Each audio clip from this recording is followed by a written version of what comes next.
Hey everyone, let's talk about self-help literature. I started thinking about this a few months ago when I read No Sweat.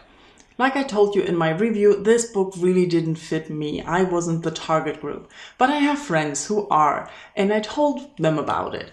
And the response I got was not, I'll give it a try, but rather, I don't read self-help books. And that stopped me short for two reasons. Firstly, I didn't believe the ignorance and close-mindedness my friend had.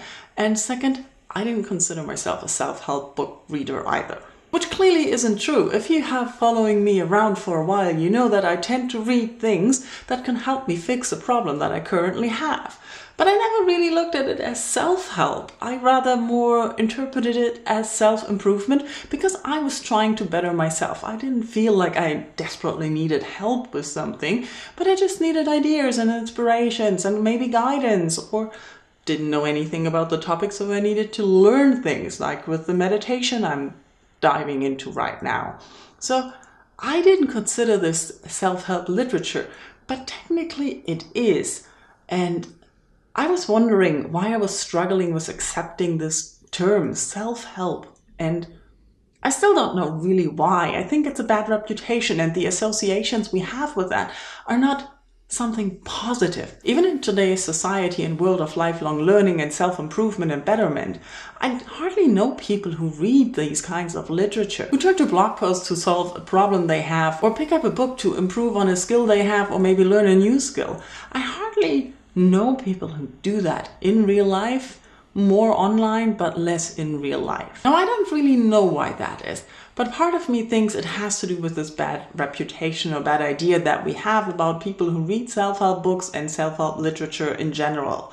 But also I think that I have heard people say that, yeah, that's not for me, or I cannot use that, in reference to the aspect that not 100% of that particular thing fits them. So as if a self-help book or self-improvement literature can only be good if it helps you 100%, if you can use everything it says, which I think is a ridiculous idea. I personally hardly ever fit the mold of any kind of advice literature, no matter how you look at it. Going back to No Sweat, for example, I'm not the target group. This book is clearly meant for people who don't like exercise, who find it a chore and need a way to convince them to do it.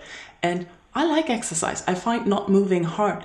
Still, I got something very important out of this book. I got a new idea, or rather better understanding of something I was struggling with, and an idea on how to solve this or change this. And currently it's working pretty well. So this is a benefit I got out of this book. Yes, it's only one out of a lot of things that the author mentioned, but it's one more than I had before. And this is the case with almost everything I read, where I'm turning to improve or learn something new, or find a way of dealing with something that I cannot deal with right now, or where the way that I'm doing it is not working, so that I get a new inspiration or a new idea, or maybe even completely new knowledge about a topic that I hadn't looked into before. I don't really have answers to these questions, but I'm curious to learn how you think about this. Do you also have this bad attitude towards self-help literature?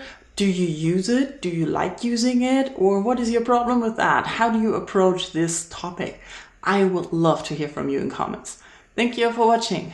Bye bye.